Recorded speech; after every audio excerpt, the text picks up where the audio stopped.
Tapos eto, hindi ko alam kung ano to. Meron naman sila mga sweets dito like potatoes, salad, apple, at mga juice.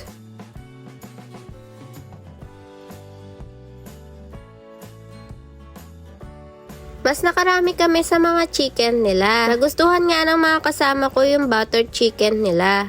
At nung patapos nga kami ay itong anak ko naman kumain ng watermelon.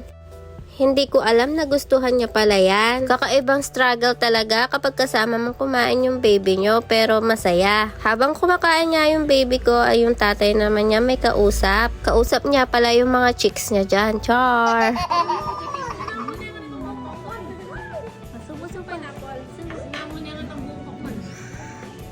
Uri na pala.